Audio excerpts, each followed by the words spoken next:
I think great. with alcohol, You're live? it's almost easier to abstain. Do you want to completely. lose When I weight, started sleep noticing I get better, this have more rash around energy, my and have eyes, more money and in you your think about how wallet? food goes Then through you should and gets consider metabolized. listening to the Alcohol's next metabolized episode very about Dry different. January. You want to lose Let's weight, go. sleep better, have more energy, and Nice have cut. more money in your wallet, then you Okay, should get consider listening to the thinking- next episode about That was Dry really good. January. Well delivered. Okay, Let's good. go. Powerful, so. Do it. Hello and welcome to Lifestyle-Based Healing I get the Podcast. table I'm your of co-host champagne Dylan here. alongside my mom. and co-host I won't be able to Robin. tell. Hi, everyone. And today, my mom brought up a really amazing topic. It's about Dry January. Why'd you bring up this topic, Mom? Well, it is January, and I brought it up because several people I've bumped into have told me instead of doing New Year's resolutions, they're doing what they call Dry January.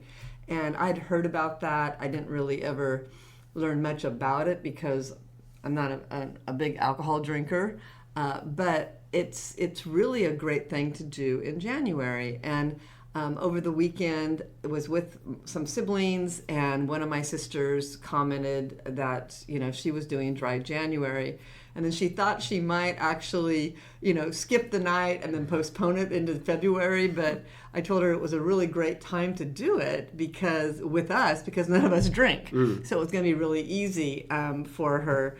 And it was great because after, at the end of the weekend, I asked her, did you miss alcohol at all? And she said, no, I actually love getting up at a normal hour and feeling great and all of those things. So I'm like, wow, but worked for her. Let's share it with everybody. It might really be encouraging for them. And so I wanted to take this opportunity to explain a little bit more about it and that sort of thing. So is there a story behind Dry January? Is there something magical about the month of January that makes it better? Well, other than it's that month, like a Monday, that everyone's like, let's start fresh, right? Let's start the new year off. And interestingly enough, I dove into the history of it a little bit.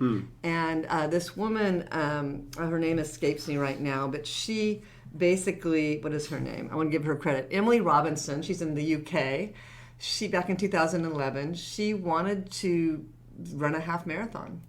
And she felt like she was having a really hard time getting out of bed to go train, as my guess, because I've lived this, all right? And so I kind of like, oh, Emily, I got you, right? Because it was the same thing. When I gave up alcohol, I gave it up always during my pregnancies, but when I really gave it up and said it's just not working for me anymore, it was because I became an avid runner. And I hated getting up the next morning to go run and feel sluggish. That's the last thing you want if you're running. Right. So she gave up alcohol, did her running, and felt so great and said, wow, this is really, I think I'm on to something. So she approached a nonprofit, and together, they band forces. And by the year 2013, it had turned into a really big public health initiative. Cool. That has now gone global. Yeah. And so I love the story because it shows you the power of one person with an idea and like really feeling passionate about it and moving forward, right? So that's kind of where the origin story of it is. Sweet. Yeah. So obviously there's different changes you can make. A lot of times we talk about adding something, but this would be like obviously removing or stopping something. Well, how do you feel about that? Yeah, I think for 31 days, we know it helps your health so much. And I think alcohol, while habit change is the same with food as it is with alcohol, alcohol habit change is habit change, right? And there's a lot of similarities on how to go about it. I think with alcohol, it's almost easier to abstain completely because it's one of those add-ons, right? Versus a meal where you're trying to compose a meal. You have to eat, you don't necessarily have to have a glass of wine or a beer. Absolutely, right? And so I think it's really easy to make those swaps with your meal. And I think it's one of those things that you can really look at your habits around them. And typically they're not as ingrained as food because maybe you didn't start drinking till you were an adult, whereas some of our food issues are way back. Yeah, that makes total sense. We'll put a pin in that for a second. Yeah, I was just going to say food is a lot more complicated. There's a lot of macronutrients and everything, and the way things are prepared and all that stuff goes into what ends up on your plate and in your body that people don't realize. So I think alcohol is pretty cut and dry. Yes. Like, you know what alcohol is, and you know where it shows up, and you know the amount of times usually that you're having it. It's just so much easier, more explicit almost to track. Yeah, and then I think, and I think because you have to be a certain age to drink it and all of those things, right? So I just think it's one of those things. And then it really allows you to look at your habits, like, this past weekend, it's like, oh, we're going to be out, it'll be fun, we're having a good time, we don't do this, it's a treat. And then the question becomes, does alcohol play a role in that? Do I really need that? Yeah. To have fun? And so you can really look at your habits around it. Whereas with food, you need food to sustain your body, right? So I think it's a very different thing. And so in this case, going dry for 31 days, the month of January. And by the way, they do have Sober October. If you want to do it twice a month or twice a year. Yeah. And then I'm like, well, why would you stop? Let's do Feel Good February too, right? If you celebrate on a birthday, then you have to do also Sober October, yeah. Yeah, right. Something like that. So anyway, I think that's why it's different. Okay, yeah. So what are like the benefits that people notice when they start this dry January, or even just abstain from drinking at any time of the year? Yeah, it's a good question. Within the first, I thought it was interesting. I looked and you can break it down. In the first 1 to 7 days, people's skin starts looking better because they're better hydrated. They're not as dehydrated. Alcohol is very dehydrating, right? They don't see this, but their lining of their intestinal tract starts to repair. And so maybe even their bowel movements are getting better, more regular, that sort of thing. In about 2 weeks, their sleep starts improving. So while alcohol, people think it helps them sleep, it doesn't actually. It actually disrupts your sleep. So you may go to sleep faster, but you don't necessarily stay asleep or sleep deeply.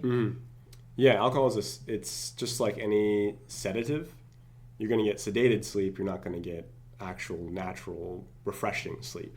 Yes, yeah. And then energy. I think typically the people's energy start coming back at about 2 weeks. And so, you'll start having more energy. And it's interesting because when we work with people and we change how they're eating, this same thing happens, doesn't it? I mean, their energy starts coming back pretty quickly. I mean, this is within 2 weeks. So you might be going, all right, I'm halfway through January, why bother? It's like, you should. If you're interested, you should bother because you might have these other, sleep is a big one. Yeah. If you can sleep better, why not? Yeah, I always say, with all these things, it's worthwhile just doing the experiment of abstaining from something or taking it out and just first of all, proving yourself that you can do it, that you have the control, so to speak, or it doesn't have control of you. But then also just to see how your body reacts. I mean, that 2 week period could be all you need to really just feel how it is with and without, and have that sort of experiment, right? That good comparison. Absolutely, yeah. And then by the end of the month, studies have shown that your liver, and so if you have a fatty liver, that liver fat you may not know you have it, but that starts to decrease. Your inflammation starts to go down. You think about what your liver does. It processes toxins. Alcohol's a toxin. So when you remove that toxin, it just has one less thing to do, and it can focus on other things and actually repair itself. Your weight will typically go down. I was going to bring that up if you didn't mention it, because that's what everyone says is like, I stopped drinking beer and all of a sudden I lost like the weight, Yeah, your weight goes down. I think part of that is you have better appetite control. So when you're impaired with alcohol, you may Usually people think of it as, I cut out this many calories from the 2 beers or 2 glasses of wine I don't drink. But I think it's a lot more than just the calories. I think having the toxin in your body and having your body have to go through any extra inflammation or gut repair because it's dealing with this toxin in the body. For me, I just believe that that's more of the issue than the actual calories, because I think that your body's pretty smart about how many calories it's taking in and stuff. And so what I notice if I have a glass of beer or something, then I'm like more full and less hungry in general. So I don't know. That's my take. Your take? Yeah. And it's definitely metabolized different. When you think about how food goes through and gets metabolized, alcohol's metabolized very differently in your body. It doesn't actually go through that same process. And it does have typically more calories than, say, a carbohydrate, I think... So it's probably both then. It's probably both. And part of it is, think about it, when you're drinking and having fun, you're also eating stuff, pizza and beer, right? And you might be not paying attention to your appetite, so you're eating more than you might normally, making poor choices typically, right, around that. And I think your blood pressure can come down, your mood, your focus, all that stuff. It's a depressant. So if you already tend to be maybe sort of depressed, that might even make it worse.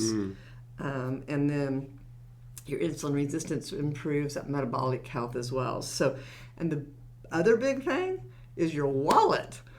Okay, it's not cheap to drink. I don't think to eat, especially drink out. not if you're drinking out. Yeah. Yeah, drinking out I think is really, really expensive. So I would say the people I talk to that were doing this, they're like, yeah. It's like when I think of going out and buying alcohol, I just now take that money and put it in a different spot. So that's going to be at the end of it. It's like, how much money have I saved? Yeah. And I would say that's true for eating out too, honestly, right? So, yeah, but those are kind of the things that you can see that might help. Yeah. So a couple questions there. You mentioned some pretty clear-cut timelines, which I think is pretty cool. Is that a timeline based on like someone who regularly drinks like a couple drinks a night or something, or like how do those timelines get? Yeah, they're pretty broad, okay. Yeah. And the other thing too, if you happen to be that person that's a pretty heavy drinker, I think it has to be noted that there may be some withdrawal involved. I mean, so watch for that. I mean, I don't know what those symptoms. I guess it would probably be feeling shaky or weak or whatever that case may be. And so it is, they are pretty broad, okay? But what I know just with food, I see some of those things like energy and skin and lower inflammation happen pretty quickly. So I would, within 2 to 3 weeks, since I would guess it's very similar with alcohol. Yeah, that makes sense. For me, I notice whenever I'm like, well, first of all, I'm more sensitive now that I don't drink as much. And I've also gotten a little bit older. I'm not like I was 10 years ago where my body was just a machine and, you could recover so fast. But I noticed it definitely influences my sleep. And I don't know like what causes what. I think it's probably just all kind of jammed together. But you're right. Like it messes with my gut. It messes with my sleep. The next day I'm just not as focused. Don't have as much just general like drive to do things. So I get less done. And so I get behind. And so usually I notice it affects me not just like the day after, but a couple days after. So if I drink on Saturday, I'm going to feel it still in some way, shape, or form on Monday, and maybe even like a little bit on Tuesday. Wow.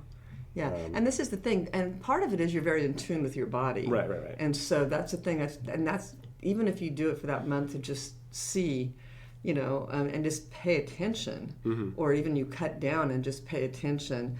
I know for me, on occasion, I would, have a glass of wine or something if, like, we went to a party or something like that.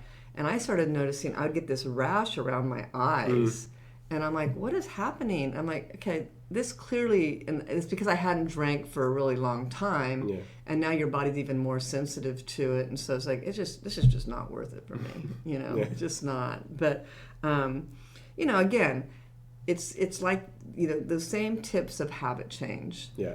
Okay. And just like we would do with food, it'd be like, what can you substitute for it? Yeah. Right. So, first of all, I think remove temptation.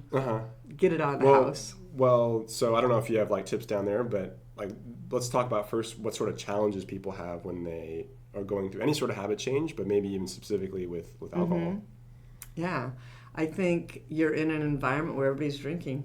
Yeah, environment's a huge one. I think this habit, even more than many others, it's a very social thing usually. And so if everyone else is doing it, or if you're going to a place like a bar where you're kind of expected to drink, it can take a lot of forethought to like prepare for that and to actually make that change. Yeah.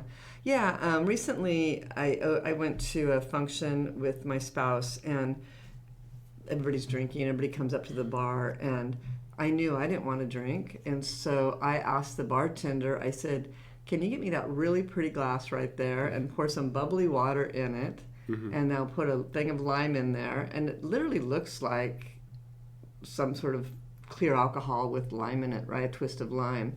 And no one ever questioned me. No one ever questioned me. And, I learned this from my mom. Years ago, my mom wasn't a drinker, and my father was in politics. And so we did a lot of fundraising and that sort of thing. And so she would go get a glass of plain orange juice at the bar in a cocktail glass, and carry it around with her all night. It looks like a screwdriver.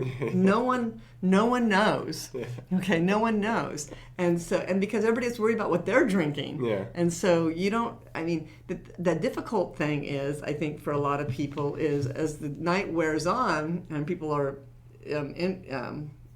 tipsy, they're not as funny as they think they are, right? And so you have to deal with that. You have to deal with that, right? So I think that's something to consider. But you will be so happy the next morning when you roll out of bed and start your day that it's not even worth it. So, and if you're that socially shy person, that's a lot of time where people use alcohol is to help them be more outgoing. Yeah. And so maybe work on strategies around that to overcome that.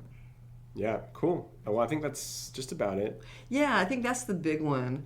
I think, in your own home, I think getting it, remove the temptation, get it out of your house is helpful, and really finding where those triggers are. So I had a client one time that her habit was basically at the end of a long day of work to walk in, pour a glass of wine, flip through her mail, and before that she knew it, the wine was gone. And that was a habit she really wanted to break. And the trigger was basically walking through the door and grabbing her mail, and so we had to change that habit and say, okay, you don't go into the kitchen, you go straight into your room, you put on your yoga clothes, maybe you meditate, maybe you go out for a walk, that sort of thing. And it was just enough to break sort of that pattern. Trigger and that pattern, where then we could then put something else, or you put something else in that drink spot. Yeah. Okay, if you want to keep that pattern. And then, get ready to say no thank you. Just no thank you. That's all you need to say if they're offering you alcohol. And you can even tell them, I'm doing dry January. Like, oh, wow, I heard about that, right? So, and then check in, see how you're feeling without it. That's the biggest thing, the biggest motivator, I think, when you wake up and you're like, oh, I feel so great not having a drink. Yeah. Yeah, it's one of those things where it's a little bit difficult of a behavior to set in your brain because the payoff is that next day and you have to pay attention for it. Yeah. But I think it's definitely worth it. I don't think I've ever been unhappy with, going dry for a night or something like that. Yeah, and I recently had someone tell me that they're like, I realized this is something I want to do because I make really poor choices when I drink alcohol. I'm like, all right, that was someone that really did the introspective work and realized that I need a clearer mind to make some better choices for myself. And so I just think that, this is a great month to try it if you're so inclined, even if you try it for a few days. But I thought it was kind of a cool and, an intriguing concept. Yeah. And so I wanted to share it with everybody. So are you doing dry January? Of course. Yes. That's easy for me. But I do understand the struggle for people. Yeah. I want you to realize that. For me, it's not, like I said, years ago when I was running, it was not a problem. But I think that there's no draw for me there. I think it's one of those things that snowballs. Like the more you do it, or the more you go dry and you just enjoy not being hungover and stuff, the more it grows on you, and you just end up doing less and less alcohol in general. Yeah. Well, and I've converted most of the people in my circle, like my people I hang out with, where I have this bubbly drink. I do bubbly water with a little bit of fresh grapefruit juice, and we put it in a fancy dress, and it's a mocktail. We feel like we're special when we do our Friday evenings, right? Yeah. So, and really, it's not about the alcohol; it's about being together. Yeah. And we're really more present with one another, and we don't miss it at all. But then again, I just have never been a huge drinker, so I don't want to, say it's not difficult. It can be. Oh yeah, it definitely can be. Yeah, I like to go for, especially if I'm at a bar, going for non-alcoholic beers. Oh, that's a good idea. Because they typically will serve it and it'll be in a can that looks like any other beer. So it's pretty easy to do. Oh, I didn't realize that. Okay. I would say, the taste is a little bit different than regular beer. But, again, I'm not there for the drink, really, or to taste a nice drink, Right. Yeah. It's more the social. Yeah. Usually I'm there for just hanging out with friends. So. Yeah. Well, great. Cool. Well, appreciate you guys tuning into this episode. If you like this content, make sure to like and subscribe. That way you get future videos, and that way other people will be recommending the video by wherever you're watching this. If you want more from us, you can go to our website, therevitalizecenter.com. That's where we have more resources such as downloadables and courses, and even the free stuff like a free newsletter you can subscribe to. Other than that, we'll see you guys in the next episode. Thanks for joining us. Bye, everyone.